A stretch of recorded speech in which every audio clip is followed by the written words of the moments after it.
Então, boa noite, pessoas. Sejam bem-vindos. Aquele se apresentando ali. Deixa eu aproveitar e ler. Oi, sou aquele. Atuo como professor fundamental 1 no Rio de Janeiro. Estou no último ano de psicologia, sendo o existencialismo fenomenológico minha escolha de linha teórica. Então, a responsabilidade minha é enorme aqui. Tem uma galera da área, uma galera enorme, só acho que eu li uns cinco aí, fora outros PCs, enfim. Então, prazer para quem está chegando pela primeira vez e ainda não me conhece. Eu sou Pablo. Todo mundo se apresentou, eu faço sempre uma apresentação minha também, assim, para vocês dimensionarem para que lado eu transitei academicamente, e a minha vida acadêmica é meio maluca. Minha primeira formação foi em ciências biológicas. Eu sou de Belo Horizonte, Minas Gerais, né? Nascido, criado e nunca saí daqui quase para nada, a não ser coisas acadêmicas. Então, tudo que eu fiz foi aqui na Universidade Federal de Minas Gerais, na UFMG. Então, minha primeira formação é em ciências biológicas entre 2010 e 2015, entre licenciatura e bacharelado. Nessa época, eu me enveredei para bioquímica e imunologia. Eu trabalhei com vacina, com doença infecciosa, trabalhei em laboratório. E 2016, por causa da bioquímica e pelo fato de já dar aula de química, eu falei, preciso aprender química. Já que eu estou trabalhando com isso, aí lá vai eu tentar fazer química. Eu entro para a graduação de química, mas aí já nesse ano de 2016 as coisas começam a me levar na direção da filosofia, porque foi um ano, do ponto de vista de saúde, extremamente complicado. Tive alguns probleminhas, alguns graves. Eu fui operado às pressas, eu tive apendicite. E aí parece que quando você flerta com a morte, você começa a pensar sobre a vida, né? Então aqui a filosofia começa a aparecer de leve na minha existência. Aí eu fico na química em 2016, 2017, e aí o ponto foi, tanto esses problemas de saúde, quanto a bendita matemática, os cálculos da vida, geometria analítica, álgebra linear, a galera aí que é engenheira, a Ana Beatriz que está aí também, que é da química. Esse negócio não é de Deus, não sei nem se ele existe, mas isso não é de Deus, é difícil demais. E aí, problema de saúde e matemática, eu não dei conta, deixei a química de lado, e eu já estava nesse processo de refletir sobre a existência, lá vai eu fazer filosofia. Então, eu entro para a graduação de filosofia em 2018. Eu começo a graduação de filosofia em 2018 também aqui na UFMG. Ao longo da graduação de filosofia, eu faço uma formação complementar. Essa formação complementar, ela acaba que veio é, quase que de maneira espontânea, mesmo que tivesse ali alguém por trás. Essa formação complementar foi em psicologia e psicanálise. Eu fui analisado minha vida toda, intermitentemente. Eu tenho na minha memória, em algum momento, uma psicanalista que me acompanhou em um determinado momento, dela falando da possibilidade de eu me tornar um psicanalista também. Enfim, aí lá vai eu fazer formação complementar em psicologia e psicanálise durante a graduação de filosofia. Jamais para o final da graduação de filosofia, eu já emendo uma pós-graduação em psicanálise clínica. Meados de 2020, que eu acho que foi a pandemia, né? Mais ou menos ali em 2020, eu começo a produzir conteúdo na internet. E cá estamos, depois de 5, 6 anos, depois desse tempinho todo, falando de filosofia. Para o nosso tema de hoje, como eu disse, eu gosto muito do Sartre, do existencialismo, por um motivo específico, né? Assim, a pandemia, que acabou me levando a produzir conteúdo, ela mexeu muito com a minha cabeça também. Ela me virou bem de cabeça para baixo. Você está ali naquele momento que você mal bota o pé para fora de casa, você tem tempo para pensar. E eu acabei questionando algumas das minhas crenças a ponto de, usando uma expressão que nós vimos na aula passada, de flertar com o niilismo de maneira bem avassaladora. E quem me salvou, propriamente dito, foi esse cara. Foi o Sartre, foi a filosofia do Sartre, foi o existencialismo, que foi ali que eu comecei a me reorientar de novo. Tanto que foi a minha monografia, a minha pesquisa durante a graduação, né? Aliás, posso compartilhar ela com vocês depois, se for o caso. Eu escrevi sobre o conceito de angústia dentro da obra do Sartre, mesmo que esse conceito ele acaba sendo atravessado por outros autores, né? Dá para falar do Kierkegaard, dá para falar do Heidegger, mas foi com o Sartre que eu comecei a me reorientar. Eu vou dar orientações de bibliografia para vocês, né, ao longo do nosso bate-papo, principalmente aquelas mais acessíveis, e falar um pouco da obra principal do Sartre também. Mas antes, fazendo uma pequena apresentação ali, uma biografia do Sartre, bem introdutória. Para quem não conhece, é um filósofo francês contemporâneo, né, da primeira metade do século passado. Ele teve um sucesso não acadêmico muito grande, principalmente pelo fato de que ele escreveu obras que não são necessariamente filosóficas, e isso dá uma acessibilidade ao texto maior do que outros textos densos que a gente sabe da história da filosofia. Tanto é que ele foi laureado com o Nobel de Literatura, que ele recusa politicamente, mas ele ganha um Nobel de Literatura. Inclusive, uma sugestão interessante que eu não tinha separado, está aqui, numa pilha de livros do lado de cá, um texto interessante para ler do Sartre, até como introdução, é A Náusea, tá? É um texto mais acessível, é literatura, é mais fácil de ser compreendido do que outros mais acadêmicos. Enfim, o Sartre está aí, então, como um texto extremamente acessível. Não dá para esgotar a filosofia do Sartre em uma hora. Então, eu vou fazer o máximo para a gente aqui conseguir tocar nos assuntos que nos cabem, e especificamente chegar na liberdade, na angústia e no sentido da vida. A gente consegue dividir a filosofia do Sartre em três fases. A primeira fase é a fase fenomenológica, que é o fundamento do existencialismo. É só para dimensionar em vocês. Quando a gente pensa no Kierkegaard, que talvez seja o pai do existencialismo, a base dele é a religião.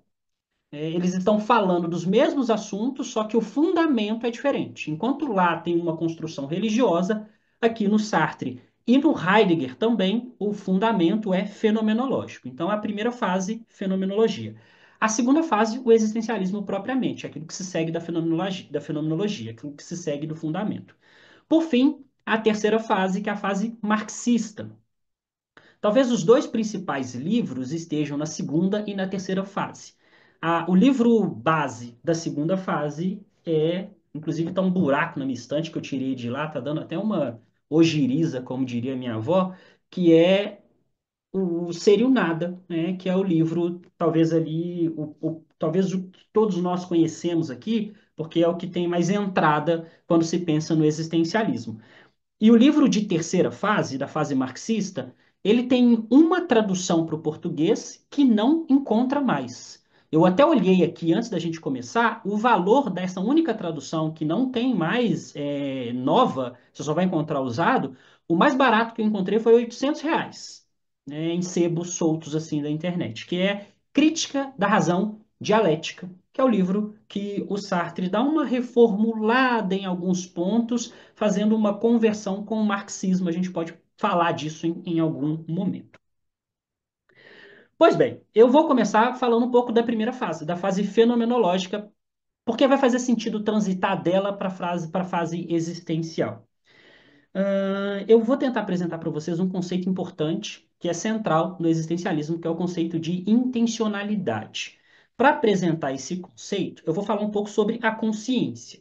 E a gente pode separar, de acordo com a filosofia do Sartre, a gente pode separar a consciência de dois modos. Primeiro, em relação ao foco, dela estar focada em algo, e aí ela pode ser intencional, eu estou intencionalmente focado em alguma coisa, ou não intencional, tá? Então essa consciência ela pode ser intencional ou não intencional. E essa consciência ela também pode ser classificada em relação à reflexão. Ela pode ser reflexiva ou não reflexiva. Em alguns textos pode aparecer a expressão também pré-reflexiva. Então, veja bem, aqui bem técnico, tá? A fenomenologia é epistemologia, é teoria do conhecimento, então é algo bem técnico mesmo. Estou pegando a consciência e separando ela em dois grupos, em relação ao foco e em relação à reflexão. Em relação ao foco, eu subdividi em dois tópicos. Em relação ao foco, ela é intencional, intencionalmente direcionada a alguma coisa, ou ela é não intencional. Já em relação à reflexão, ela também está subdividida em dois tópicos. Ela é reflexiva ou não reflexiva ou pré-reflexiva. Pois bem, toda consciência, quando ela é intencional em relação a um objeto, então estou pegando em relação ao foco primeiro, tá? Quando essa consciência ela é intencional direta, explícita em relação a um objeto, significa que eu estou pensando sobre aquele objeto. Faz sentido, né? Se eu estou focado num objeto, se eu estou intencionalmente focado em um objeto, eu estou pensando naquele objeto. Já quando esta consciência não é intencional em relação a um objeto, e portanto ela é indireta, ela é implícita, significa que eu não estou pensando naquele objeto. Ok? Então veja bem, consciência intencional, eu penso no objeto, consciência não intencional, eu não penso no objeto. Vamos dar um exemplo para vocês dimensionarem do que eu estou falando. Acredito que vocês dirigem, né? Muitos de vocês aí podem dirigir, serve também para lavar vasilha. O exemplo é bom também para quem lava vasilha. Que é o seguinte, vocês que dirigem ou que lavam vasilha, vocês já se pegaram naquele ato, tanto de dirigir quanto de lavar vasilha, num estado automático? Vocês estão fazendo a coisa de maneira automática. Já aconteceu isso com vocês? Só para eu ter um discernimento. Faz uma joinha aí, alguém confirma se isso já aconteceu. Pois bem, então olha só. Isso tem um nome, inclusive. A gente vai ver no final da aula, é a má-fé. Mas veja, o que que significa isso? Significa que vocês estão intencionalmente pensando em alguma coisa aleatória que não seja dirigir ou lavar vasilha. Portanto, vocês estão pensando em alguma coisa aleatória e não intencionalmente estão dirigindo. Ou não intencionalmente estão lavando vasilha. Ok? Então, viajando em alguma coisa, em algum assunto qualquer, algum problema de vocês. Então, o foco de vocês está naquela coisa, naquele problema, a intenção está naquilo, e a não intencionalidade está fazendo o ato mecanicamente, o dirigir ou lavar vasilha. Agora, concordam comigo que, nesse mesmo contexto, vocês também estão não intencionalmente só existindo? Vocês estão só existindo, concorda comigo? Porque, veja, vocês estão pensando num problema qualquer,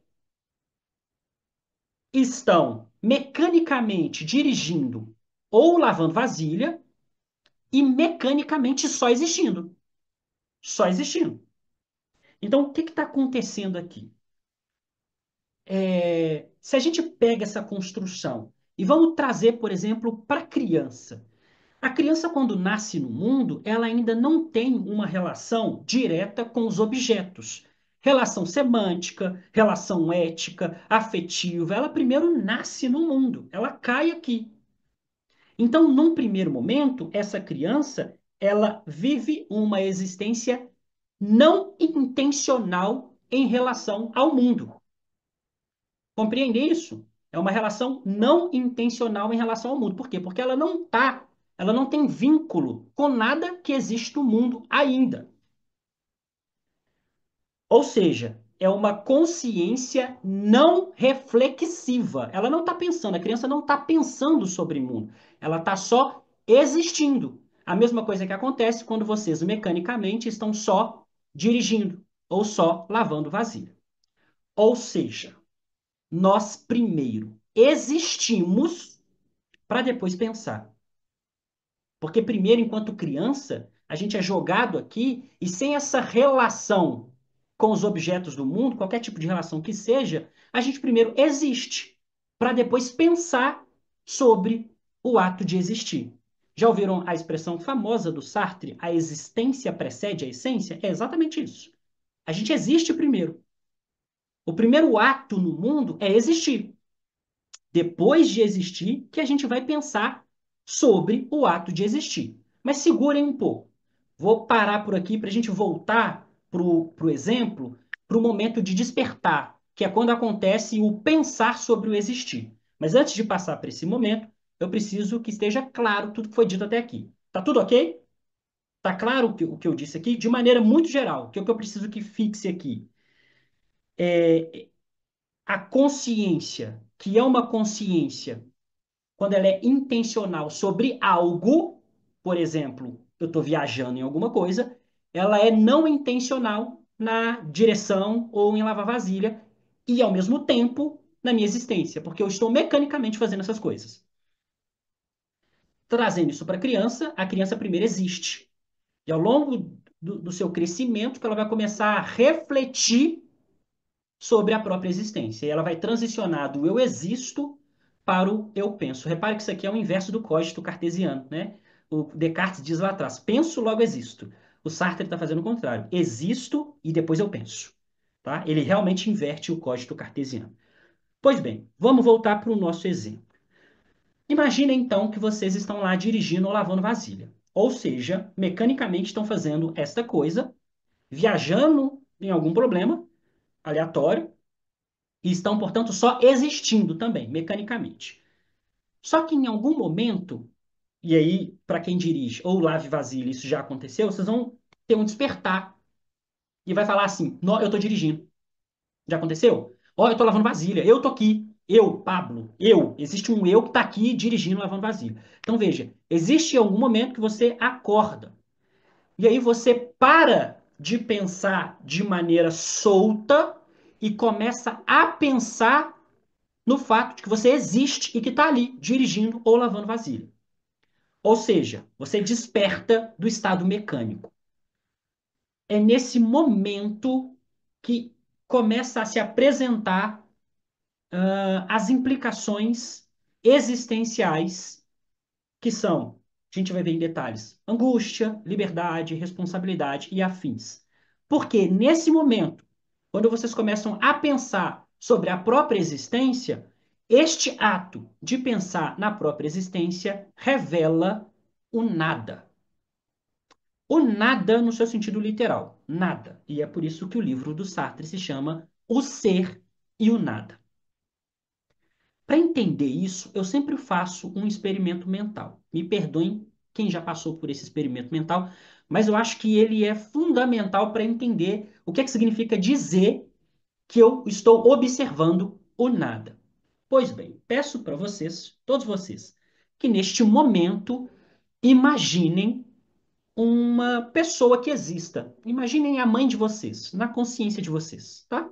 Imaginem a mãe de vocês na consciência de vocês. Acredito que isso seja relativamente tranquilo. Imaginar um avatar que represente a mãe de vocês na consciência de vocês. Por que que vocês conseguem fazer isso? Veja, essa é a primeira classificação que eu dei para você sobre a consciência. Intencionalmente, a consciência de vocês vai propor a existência desse avatar, que é a mãe de vocês, na consciência de vocês. E vocês conseguem fazer esse movimento porque a mãe de vocês existe, certo?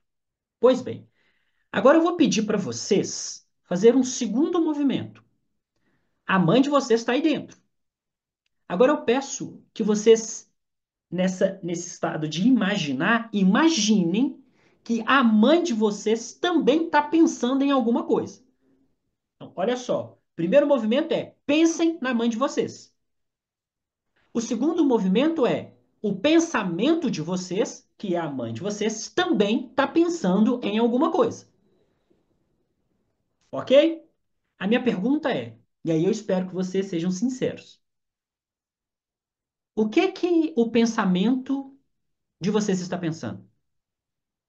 Porque quando eu falo assim, ó, pensem na mãe de vocês, é relativamente tranquilo. Vocês conseguem construir a imagem da mãe de vocês. Bom, ela existe. Então, a consciência de vocês vai intencionalmente na mãe de vocês e essa construção é relativamente tranquila. Agora, reparem o que que eu estou pedindo para vocês fazerem.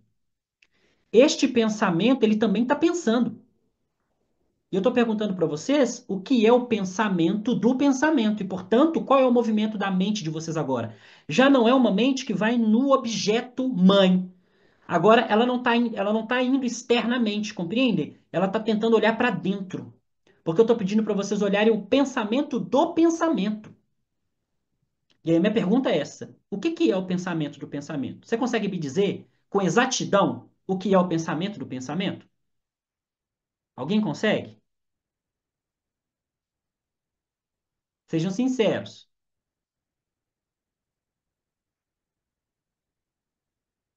Ó, Kelly está dizendo que é difícil. A Anne está dizendo que é a consciência da consciência. Tá, ok, tá muito vago. Eu quero saber o que que é essa consciência. O que que é isso que você está chamando de consciência da consciência? Eu quero objetividade. Eu quero saber o que é o pensamento do pensamento. Qual é o ponto?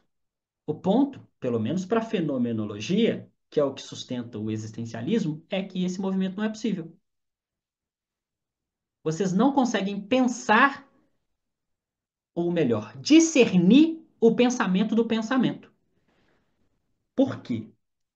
Vocês conseguem discernir o que é o pensamento, a mãe de vocês, porque a consciência de vocês vai para fora, intencionalmente vai na direção objeto mãe e constrói essa imagem.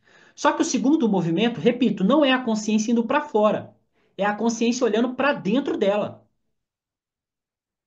Então é como se ela estivesse tentando olhar a substância que define o que que é o pensamento, porque ela está olhando o pensamento no seu sentido cru. E o que que é? O que que se vê quando a consciência olha para dentro? Nada.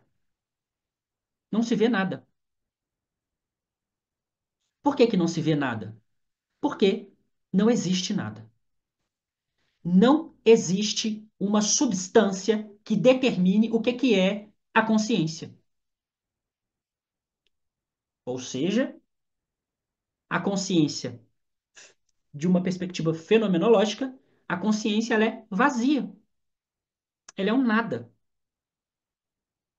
Lá no Heidegger, o Dasein, por que que o Dasein é indizível?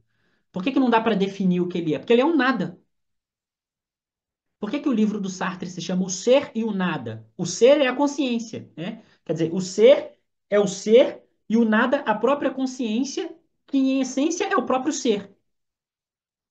Ou seja, o que que ele está querendo construir com isso aqui? Que nós não somos nada em um sentido a priori, enquanto uma substância que determine aquilo que nós seremos.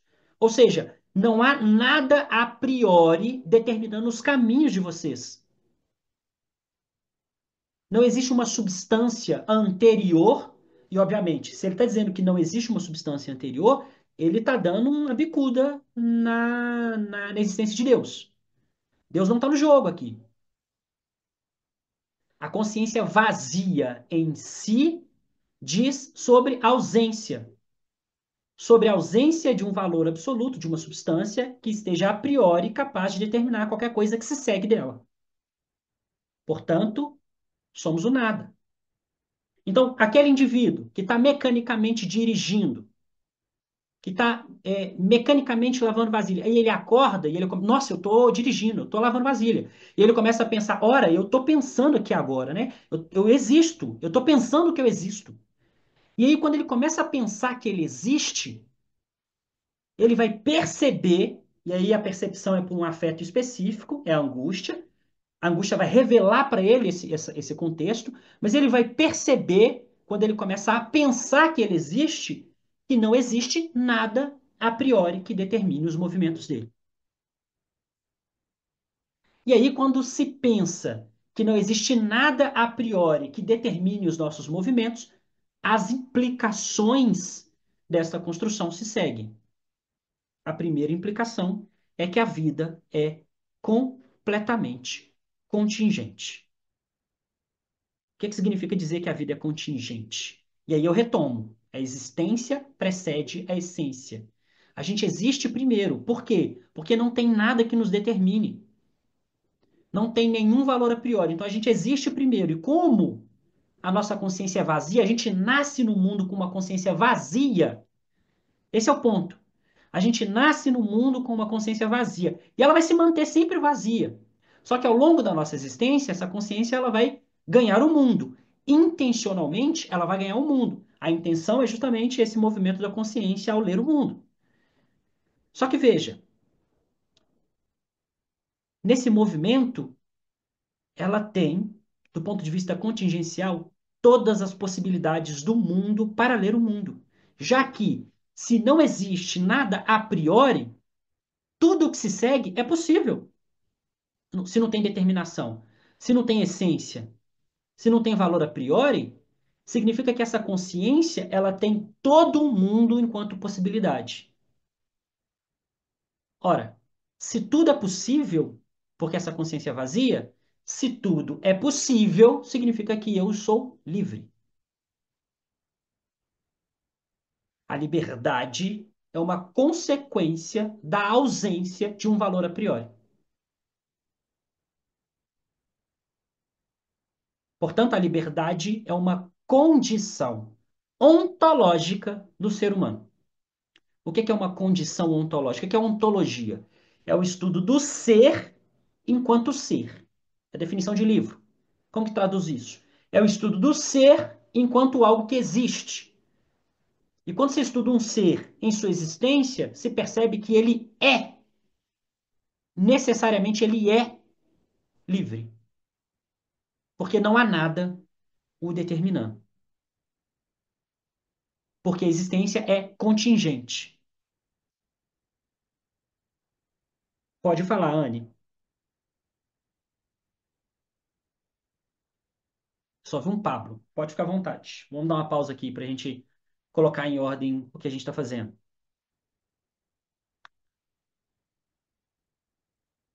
Se alguém quiser perguntar alguma coisa agora também, fique à vontade. Vamos tentar organizar aqui para a gente seguir. Daqui a pouco eu falo sobre isso. Você está pensando no conceito de facticidade. Daqui a pouco eu chego lá. Daqui a pouco eu chego lá. Veja bem, ser livre de fato não significa que a gente possa fazer tudo, mas ainda assim a gente é livre. Daqui a pouco eu chego lá. Alguém quer perguntar alguma coisa?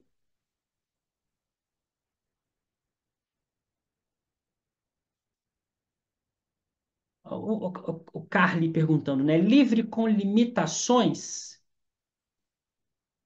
Se for limitações do ponto de vista material, sim. Mas existe ainda uma liberdade radical. Existe ainda uma liberdade radical. Vocês vão entender daqui a pouco. Mas até aqui, tudo bem? Toda a construção que eu fiz no começo, da intencionalidade, do foco, da reflexão, para demonstrar que a existência precede a essência e que, portanto, não há nada a priori, consciência vazia, o joguinho mental que eu fiz para demonstrar que quando se olha para dentro não se enxerga nada, e se não se enxerga nada, significa que essa consciência vazia, ela tem tudo à disposição dela. Se o nada é pressuposto, o todo é possível. É exatamente isso. Se o nada é o pressuposto, significa que tudo que se segue desse nada, tudo é possível. Ok? Aline perguntando: ser o que se imagina ser? Em alguma medida, sim. Está no campo da consciência. Daqui a pouco a gente vai chegar lá. Ainda tá transitando no que significaria essa liberdade radical, mesmo com limitações. Ao Vitor, então, metodologicamente, parte de uma ideia de que só concebo minha liberdade se houver um pensamento intencional e consciente da realidade e existência. De certa forma, sim. Por quê? Porque se você vive em má fé, alienado da tua liberdade, é justamente porque você está abdicando da consciência da tua existência. Você está abdicando, por exemplo, do fato de que a liberdade é uma condição que determina a sua existência. Isso aqui então, é um pouco paradoxal, percebe? A liberdade é uma condição que determina a sua existência. Tem até isso aqui, uma frase que o próprio Sartre fala, né? Estamos condenados a ser livre e a única coisa que você não pode deixar de ser é ser livre. Anne, atuo na política de assistência social e a terceira fase dele já é mais com os contextos de sociedade e menos livre.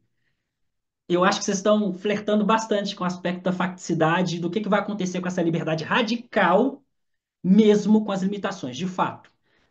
Nessa terceira fase marxista, ele se aproxima do marxismo e faz a liberdade, essa liberdade radical, se aproximar do conceito de consciência de classe. Daqui a pouco eu chego lá. Valéria, conflita muito com os conhecimentos védicos, né? O observador por trás do personagem é a consciência livre de limitação. Eu entendo o que você está colocando, né? Nesse sentido de. Eu não sei se é uma pergunta, na verdade, né? Se existe uma consciência tão anterior assim capaz de ser livre de qualquer coisa que seja imposição, que seja limitação.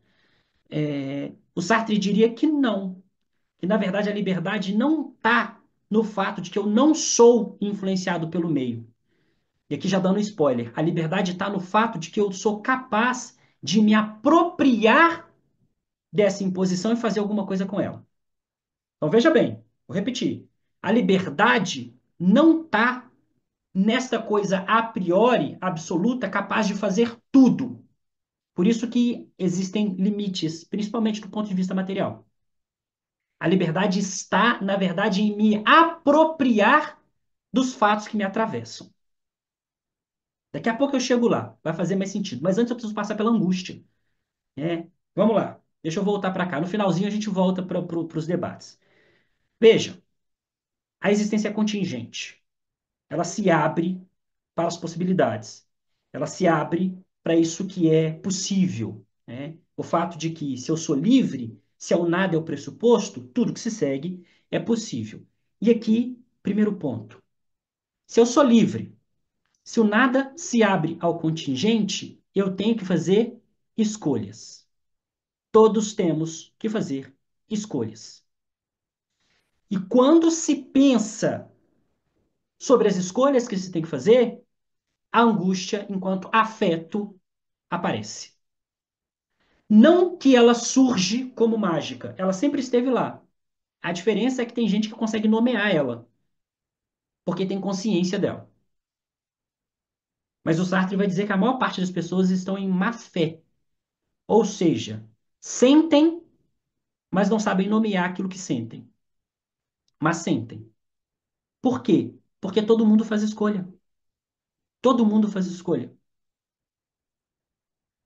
Ou seja, imagine, né, sei lá, um contexto em que vocês têm três opções na frente de vocês. Essas três opções têm pontos positivos e pontos negativos. A, B e C. Qual você escolhe? Ah, se você escolher A, você tem que ter a consciência que vai deixar B e C de lado. E aí você vai começar a pensar se a escolha de A é o correto. E por que que a B e C é errada? Aí se eu escolher B, então A é errado e C é errado e B é o correto. O ponto é, qual que é o correto? Qual que é o errado? Veja, se não há uma substância a priori que determine os movimentos do ponto de vista existencial, não tem certo e errado num sentido absoluto. Então, quando se tem escolhas à sua frente, A, B e C, o certo e o errado, subjetivamente, existencialmente, será a apropriação que cada um de vocês fará daquele contexto. Nesse sentido, o sentido da vida é subjetivo. Volto lá na frase. A existência precede a essência. Veja, não é que não exista uma construção. Existe.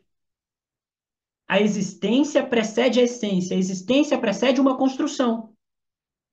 Só que qualquer construção se dará com o seu movimento no mundo. A construção não é a priori. O valor não é a priori. A construção se dará com o seu movimento no mundo. Então, quando você tem três escolhas na sua frente, você vai ter que se apropriar subjetivamente daquilo e compreender qual é o teu sentido naquele contexto. Ou melhor, o que que faz sentido para você naquele contexto. Então, por exemplo, enquanto para Valéria o A é o caminho, para o Gelson pode ser o B e para Camilo o C. Só que essa escolha, ela é subjetiva. Ela depende da apropriação de cada um de vocês sobre as escolhas. Só que o ponto é, ter que escolher é angustiante. Ter que escolher uma dessas três opções é angustiante. Só que fica pior. Porque depois que você escolhe, aí você vai pensar nas consequências. Aí você fica pensando, e se na verdade eu tivesse que escolher o B ou o C e não o A? Então, você pensa nas consequências e, portanto, você vai começar a discernir que você é responsável pelos seus movimentos. A angústia bate de novo. Quando a gente compreende, e aí repare um ponto importante: tudo isso aqui acontece com quem está desperto, tá? com quem acordou lá da existência mecânica do dirigir, de lavar vasilha. Quem vive na má fé, mecanicamente, não está pensando nessas coisas, não. É só quem está desperto. E aí, esse indivíduo que está desperto, pensando nessas coisas, quando ele tem consciência que a escolha é dele, que o movimento é dele, ele entende também que ele é responsável por aquele movimento. E que, portanto, se der ruim lá na frente, a culpa é dele. Isso também é angustiante. Esta é a responsabilidade subjetiva ou a individual. Fica pior. A angústia aparece em outro contexto, no terceiro contexto. Então, olha só. Angústia em relação à escolha, angústia em relação à responsabilidade individual, portanto, vinculada à minha escolha, mas também tem uma outra angústia que se apresenta numa responsabilidade maior, que é o seguinte: se eu falar para vocês agora que o melhor livro que eu já li de comentadores sobre o existencialismo, e eu estou falando a real, tá? É o melhor livro. Se alguém quer estudar o existencialismo, esse livro aqui é um dos melhores que eu já li. Ele fala do Kierkegaard, fala da Simone, fala do Sartre, fala do Camus, fala de fenomenologia. É este livro aqui, ó, Existencialismo, do Jack Reynolds. Bom, eu acabei de falar para vocês desse livro.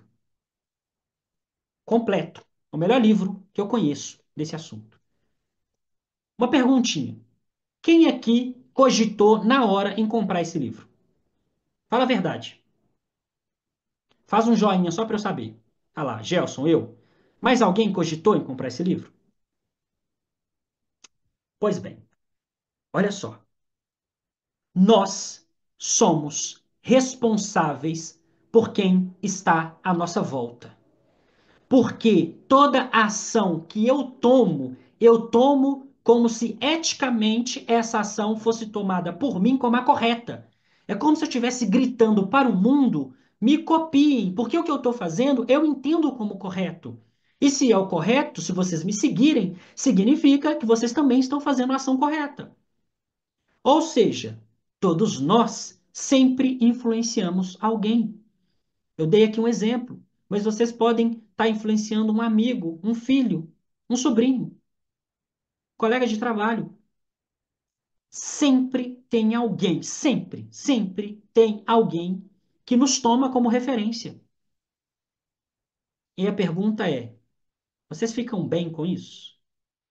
É tranquilo para vocês essa compreensão de que tem alguém se movimentando existencialmente a partir de vocês?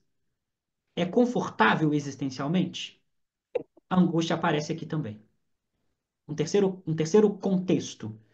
A angústia enquanto consciência de uma responsabilidade que também é social. Então veja, a angústia da escolha, a angústia da consequência da escolha, então uma angústia de uma responsabilidade individual, e por fim, a angústia sobre a responsabilidade social. Agora veja bem,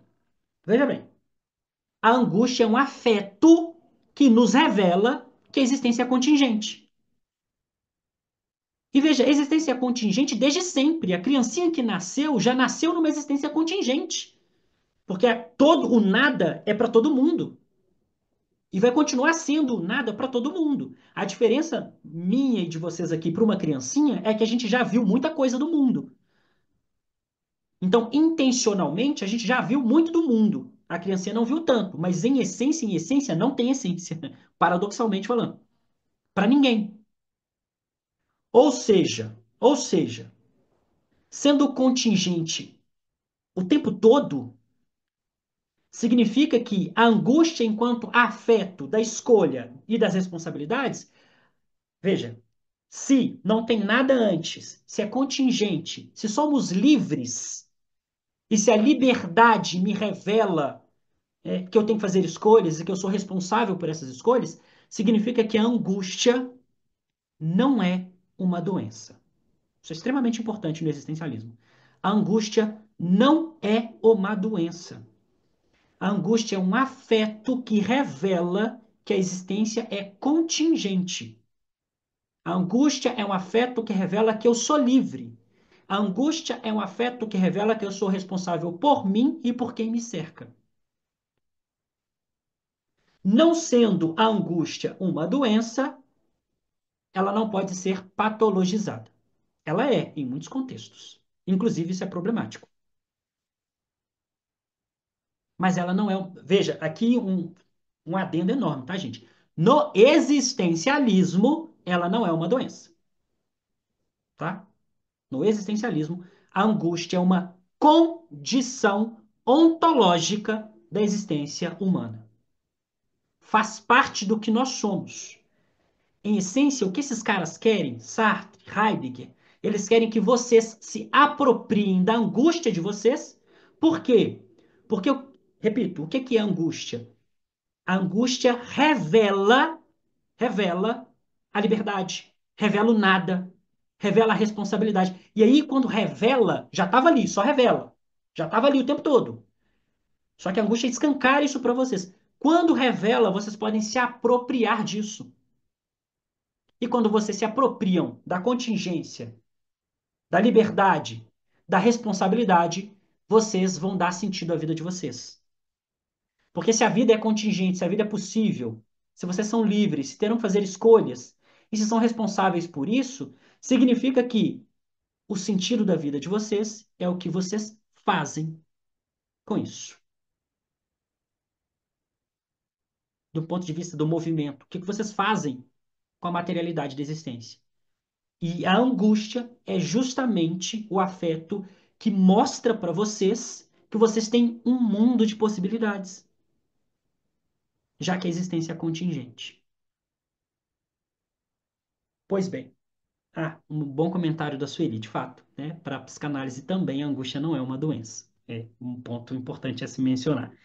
Agora, voltando no debate que ficou solto ali para cima, que é importante. O Sartre está negando os condicionamentos da existência? Não. É muito comum aparecer, quando você está estudando Sartre, acreditar que ele está negando os condicionamentos. Não, ele não nega. Então, ele não nega que a gente é condicionado biologicamente. Ele não nega que nós somos condicionados socialmente, economicamente. Ele não está negando nada disso. Na verdade, para o Sartre, é justamente esses condicionantes que estruturam a própria liberdade que nós temos. Porque, veja bem, aqui cito ele. Não importa aquilo o que fizeram com você. O que importa é o que você faz com aquilo o que fizeram com você. Ou seja, não se trata de fazer qualquer coisa, num sentido absoluto, a priori. Se trata de se apropriar daquilo que fizeram com você, conscientemente, no mínimo conscientemente, e fazer alguma coisa disso. Você pode se revoltar, pode negar, pode lutar, pode fingir de bobo, não importa. Desde que você faça alguma coisa. Ou seja, ele não está negando a facticidade. Na verdade, você só. Veja bem, você só é livre para fazer alguma coisa da facticidade justamente porque a facticidade existe. Como é que você vai fazer alguma coisa sem um substrato? Como é que você vai fazer alguma coisa sem esses condicionantes a priori? Quando a gente nasce no mundo, a gente não nasce numa coisa que não tem nada. O nada é a consciência, não é o mundo. Compreende? Então a gente já nasce com o mundo aqui. A gente tem que lidar com esse mundo que está aqui. Então é justamente a existência do mundo que permite com que a minha liberdade vá agir no mundo.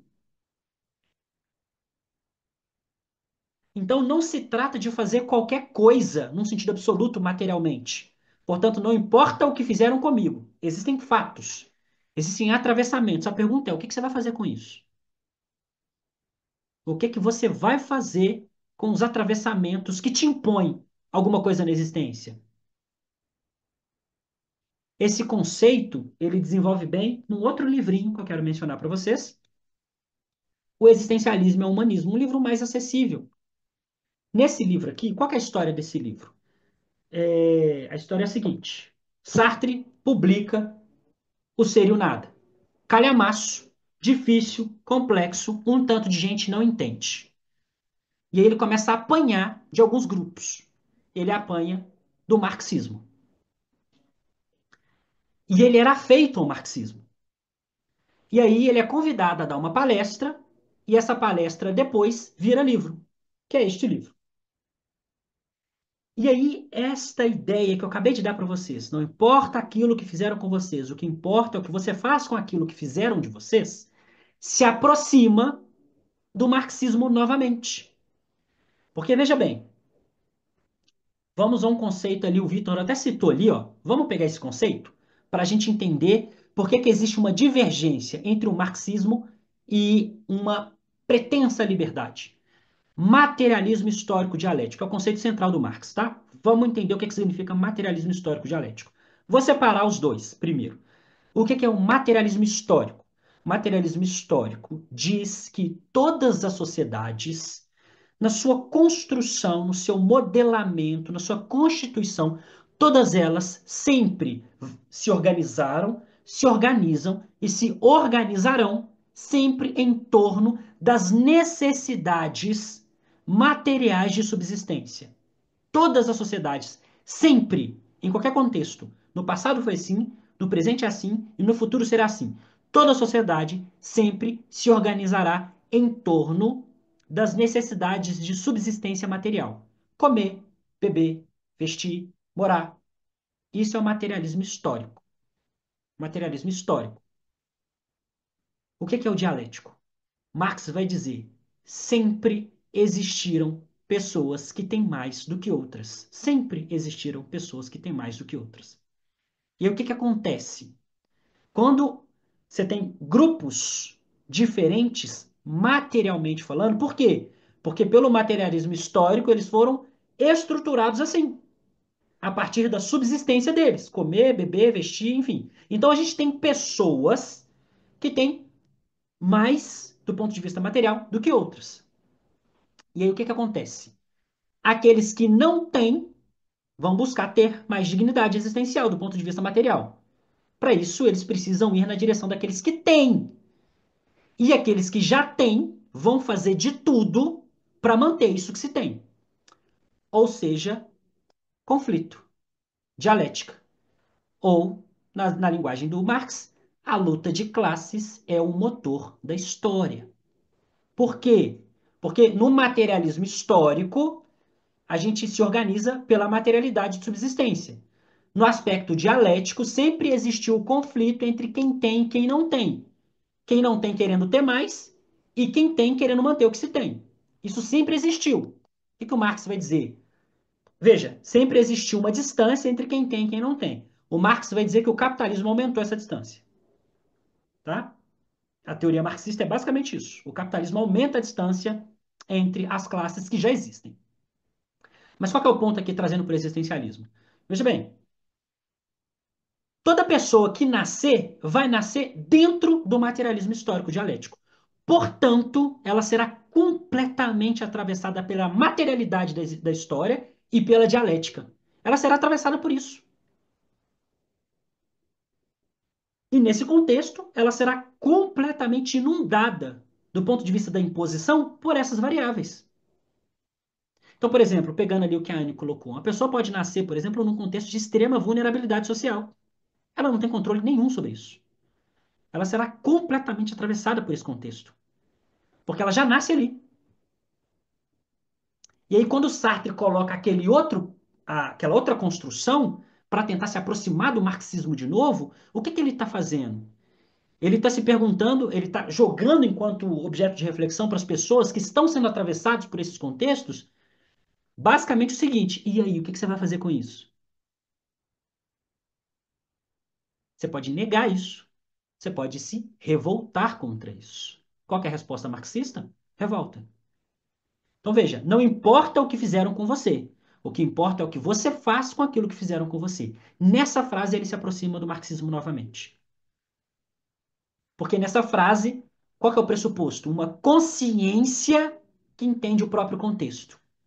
Se essa consciência entende o próprio contexto, ela pode fazer alguma coisa daquele contexto.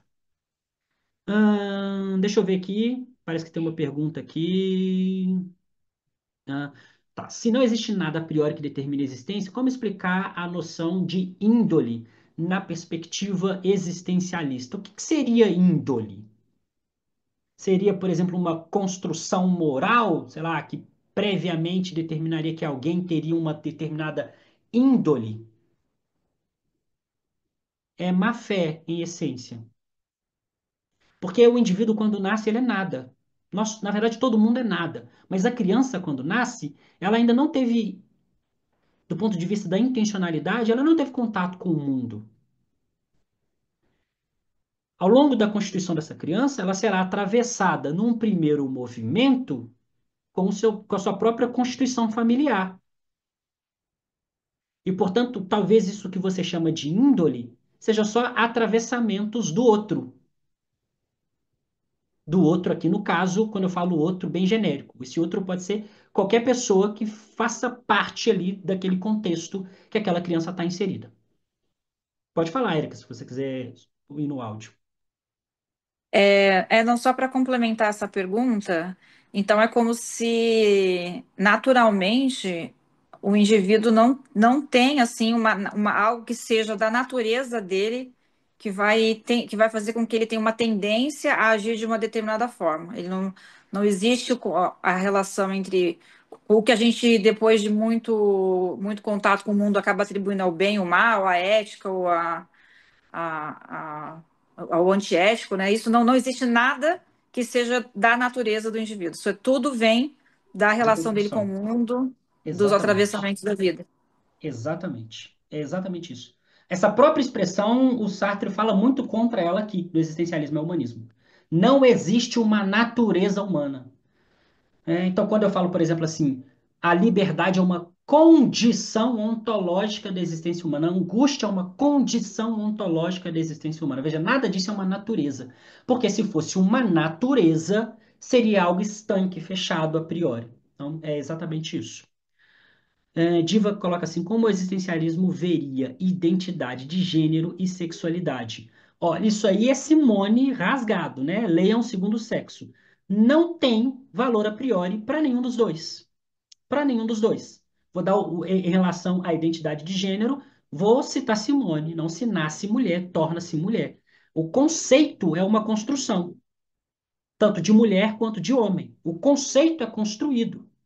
A Simone vai dizer: o sexo biológico não pode determinar o que será a construção daquele indivíduo, seja homem ou seja mulher. Porque o sexo biológico não é essencialmente aquele sujeito. Então, o conceito de homem e de mulher é uma construção. E o que a Simone pretende é que a mulher se aproprie desta ideia de que é construção para que ela, subjetivamente, se constitua enquanto mulher e não seja atravessada num sentido de objeto pelo olhar do homem, né? A crítica dela é ao machismo, ao sexismo e à misoginia.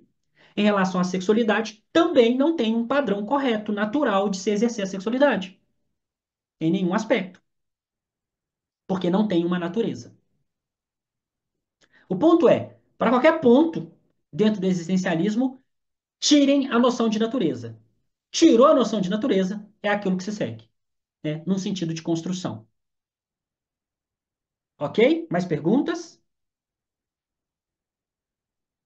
Bom, só para fechar, para a gente arrematar o conceito de má fé, que a má fé é justamente um indivíduo que nega a própria liberdade. Isso pode ser consciente ou inconscientemente, tá? E aqui, com bastante cuidado quando eu falo a palavra inconscientemente. Aqui no Ser e no Nada, tem uma parte do Ser e no Nada, deixa eu ver se eu acho aqui no índice para dar referência. Aqui, ó. Na quarta parte, capítulo 2, item 1, o Sartre vai escrever sobre uma coisa que ele chama de psicanálise existencial. Olha só, psicanálise existencial. O Sartre gostava de psicanálise e ele tem texto sobre o Freud. Só que na psicanálise tradicional existe uma substância que determina, que tem a capacidade de determinar o movimento, que é o inconsciente. E na psicanálise e no existencialismo não tem nada a priori. Então Sartre precisa resolver, se ele quer propor uma psicanálise existencial, ele precisa resolver esse problema. Ele precisa resolver esse problema. Como que ele faz? Ele vai dizer: não existe isso de inconsciente. Na verdade, o que a psicanálise tradicional chama de inconsciente, na verdade, é a má-fé. A má-fé é só entre aspas, negar a negação da liberdade, a negação da responsabilidade. É um processo, e aí por isso que eu disse com bastante cuidado na palavra inconsciente, porque em essência, não existe o inconsciente para o Sartre. Porque se existisse, toda a teoria dele cairia por terra, já que o inconsciente é um valor a priori que determina coisas. Enfim, então, para arredondar aqui, eu volto nas perguntas, tá? Tô vendo que tem algumas perguntas ali. A má fé é a abdicação daquilo o que é a nossa condição. E, portanto, a má-fé é a abdicação do nada, é a abdicação da liberdade, é a abdicação da responsabilidade. O Sartre diz explicitamente no Ser e no Nada que a maior parte das pessoas vivem em má-fé. O indivíduo que está lá mecanicamente lavando a vasilha, dirigindo o carro, que está vivendo mecanicamente, está em má-fé. O livro que eu mostrei para vocês, A Náusea, é justamente a descrição, a personagem principal, o Antoine Roquentin, é justamente a descrição de um indivíduo acordando. O livro é sobre isso, sobre um indivíduo que acorda desse estado mecânico e começa a pensar sobre a própria existência. Aqui ele ainda não tinha dado o nome de angústia, ele vai chamar de náusea. Ele se sente nauseado. A cena, a cena ápice do acordar é quando a personagem principal está sentado num banco e ele começa a descrever as raízes de uma árvore, as coisas que estão acontecendo à volta dele. Só que ele começa a descrever isso não mecanicamente, é porque ele está pensando ativamente no processo. E aí ele se sente nauseado. Tá? Então, esse livro é justamente a descrição do indivíduo que sai desse estado mecânico de má fé e vai numa direção de se apropriar da liberdade. Bom, deixa eu ver lá várias perguntas, né? Tá. O existencialismo trabalha a ideia de selfie como a Gestalt. Então, trabalha não com a mesma expressão, diva. Trabalha em si, assim, você fala no sentido do que seria esse eu. Só que veja, é um eu indizível, não definível. É um eu que se constrói. É uma existência que precede a construção. Existe uma construção. Só que essa coisa não pode ser tomada como algo absoluto, a priori. Né? Talvez um exemplo interessante é o próprio Dasein. Como é que se define o que é o Dasein? Se a gente perguntasse para o Heidegger aqui, o que é o Dasein, Heidegger? E o Heidegger ia falar, não dá para definir o Dasein. Né? A tradução mais feita é ser aí. Mas veja, ser aí onde? É, e esse onde aqui é tempo e espaço. Por isso que o livro do Heidegger se chama Ser e Tempo, porque o ser no tempo, ele pode ser uma coisa hoje, e outra amanhã, e outra depois de amanhã, justamente porque não dá para definir absolutamente o que é essa coisa. Então, assim, existe um eu, só que é um eu que eu não consigo definir o que ele é, né? Porque ele se constrói. O Vitor, ele está marcando uma pergunta que eu acho que eu deixei passar. Então é dialético, né? Pelo pensamento que se possibilita a liberdade. Mas somente a liberdade de existir que alcançamos o pensamento. Aí ficou uma coisa na frente aqui que eu não estou conseguindo ler. Gostaria de melhor entender esse conceito de alienação.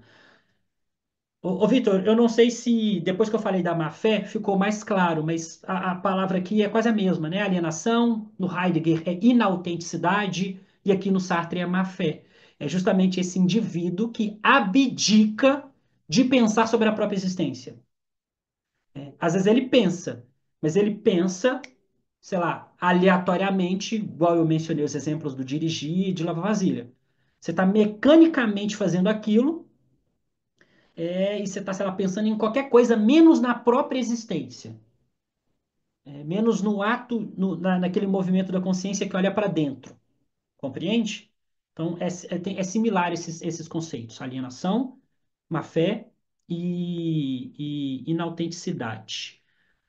Sartre descarta completamente a biologia humana? Não, Lilia, não é que ele descarta. Por exemplo, vamos pegar a genética. Ele não está descartando a biologia. Ele só está querendo que você se aproprie disso. Né? Vamos supor que a pessoa tem uma doença genética, tá? E essa doença genética impõe uma condição àquela pessoa. O que o Sartre está fazendo e aí, o que você vai fazer com isso? Você vai lutar contra? Ah, você não vai fazer nada? Ah, você vai viajar, sabe? É se apropriar daquilo que está imposto. Então, ele não está negando os fatos. Ele quer que o indivíduo se aproprie daquilo que está condicionando ele. A má-fé em Sartre pode ser pensada como É exatamente isso, Daniele. A má-fé a gente pode transpor aí nesse contexto como sendo o recalque em Freud. Bom, ele chama de realidade humana. Por não ter essência, o eu, certo? Acho que a gente pode chamar assim, né? Não me lembro se aparece essa expressão realidade humana, mas é isso, o eu não tem essência. E aí, repito, tá? Não é que não se possa construir alguma coisa. Olha a frase: a existência precede a essência. Vai ter ali uma construção, só que é uma construção. E aí o ponto é: se é uma construção, isso pode ser desconstruído. Então, por exemplo, há 10 anos atrás, 2015, eu era o quê? Professor de biologia. Lá naquela época, eu não sabia nada de filosofia. Nada, nada, nada, nada. Eu achava que eu ia ser professor de filosofia para toda a minha existência. Eu achava que eu faria aquilo para sempre. Veja, eu estava em má fé, porque eu tomei o meu objeto de trabalho como sendo algo que iria me constituir para todo sempre. Eu fiz de uma construção um valor absoluto. Só que hoje eu tenho consciência que não funciona assim, dentro desse contexto. Por quê? Porque eu já não sou professor de biologia, eu não sei nem mais o que é uma pteridófita, uma angiosperma. Não sei. Porque eu já sou professor de filosofia. Porque eu me desconstruí enquanto biólogo e me construí enquanto professor de filosofia. E amanhã? Não sei. Não sei. Justamente porque não tem uma essência para esse eu.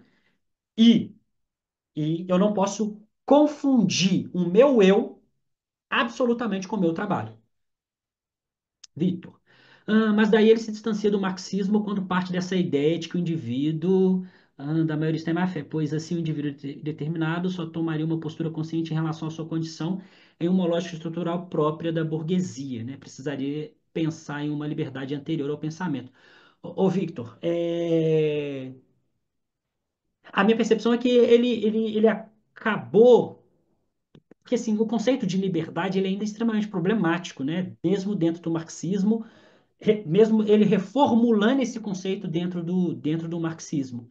Inclusive, ele continua apanhando, mesmo depois do existencialismo e ao humanismo. Então, eu não sei se a gente diz de fato assim que ele se distancia do marxismo, porque, bom, não é o que ele queria, mas dentro do contexto marxista, eu acho que eles não aceitam bem essa resposta. Até porque existe também uma confusão do conceito de liberdade radical com a ideia da liberdade do indivíduo lá do liberalismo. O próprio Sartre diz que não é isto, ele fala isso aqui no existencialismo e humanismo, ele fala que não é isto, mas não é necessariamente o suficiente, né? Existe ainda esse embate entre o conceito de liberdade e aquilo que o marxismo toma como referência. Luana, acordar do existencialismo seria uma forma de meditação, na qual se presta toda a atenção em si. Hum, eu precisaria de uma definição do que seria essa meditação. Mas, se a gente toma aqui como meditação esse indivíduo que começa a pensar sobre a própria existência, sim, seria nessa direção. Anne citando, né, falando sobre alguma coisa, provavelmente que a gente comentou que aparece no ser e no nada. E o Vitor falando, perfeito, porque fica de fato mesmo, né? Fica um pouco complicado de encaixar uma coisa na outra. Pessoas, antes da gente aqui ir para os finalmente, né? Já fechando, a gente já está batendo um papo, como eu sempre faço no final de cada aula, aqui dois pontos. Primeiro, que é um convite que eu sempre faço sobre a minha plataforma, que é onde a gente estuda com mais cuidado todos esses assuntos. Eu vou mostrar para vocês, provavelmente já está aparecendo para vocês. na plataforma tem uma infinidade de cursos, tá? Não tem só um determinado assunto. Então, por exemplo, aqui vocês já estão vendo na tela uma aula sobre leitura, estudo, pesquisa e filosofia. Aqui, o nosso atual curso de filosofia oriental, que eu vou falar sobre hinduísmo, budismo, confucionismo, taoísmo. Não estou lembrando de cabeça a ementa completa, tá? Mas, enfim, esse é o nosso curso atual, Filosofia Oriental. Na verdade, a gente tem dois cursos atuais, Filosofia Oriental e Filosofia Política. O de Filosofia Política a gente já está terminando, vou abrir para vocês verem. Já estamos na aula, indo para a aula 18. Eu comecei na aula 00. E a gente fala de tudo dentro da história da filosofia, tá? Aqui, bom, aqui é filosofia política, mas eu vou mostrar para vocês, olha só, tem de tudo um pouco. Deixa eu colocar só a conversa para cá que está na minha frente.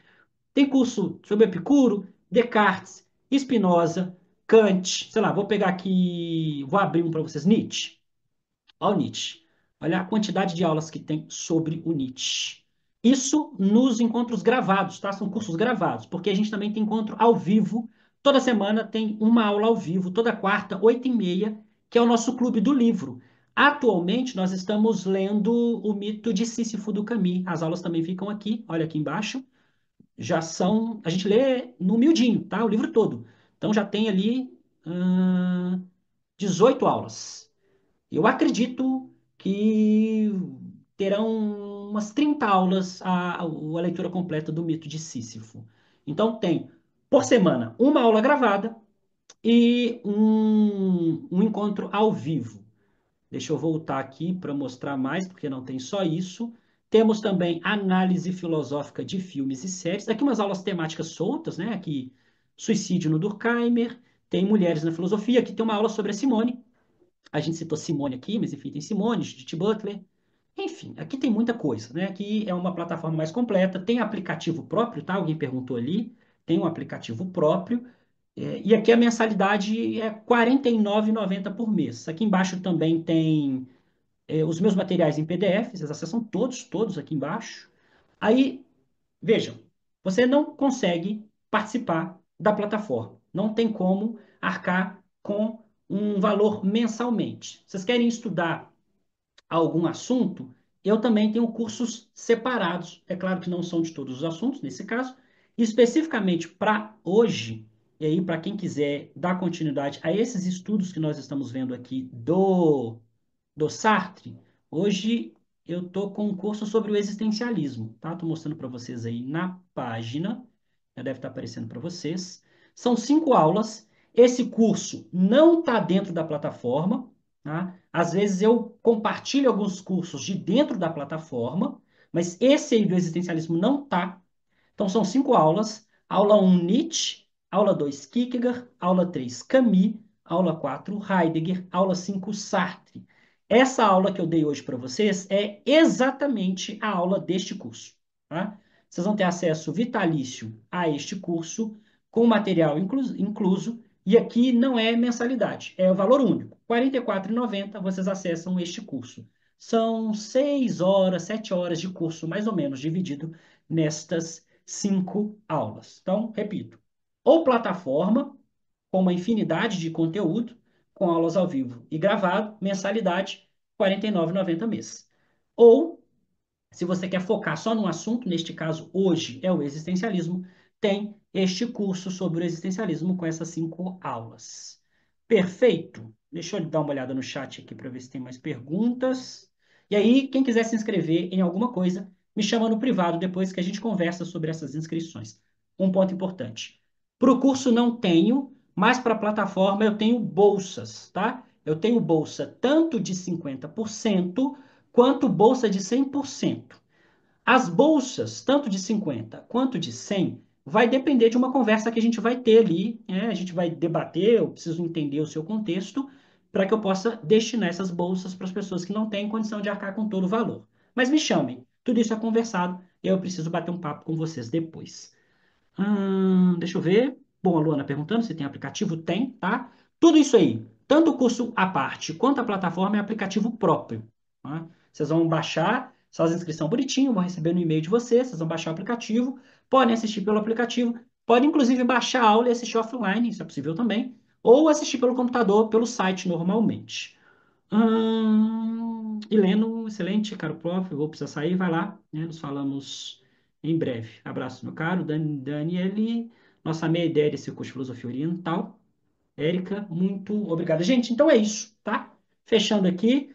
Não saiam do grupo, porque esse grupo lá do WhatsApp será um grupo onde a gente vai definir o tema da próxima aula. Todo mês tem uma. Eu faço uma votação para vocês escolherem o próximo tema. O Wallace, na ausência de valores a priori, é possível desenvolver uma ética existencialista? Super possível. Repito, mas é uma ética subjetiva. Essa ética pode ser social? Pode, mas ela nunca vai partir de um valor absoluto. Mas é possível sim. Kelly, perfeito, a aula foi incrível, muito esclarecedora, parabéns, obrigado. Eu que agradeço, gente. Valeu, Anne, eu que agradeço. Sejam bem-vindos quem assistiu pela primeira vez. Um abraço para vocês e até a próxima. Valeu!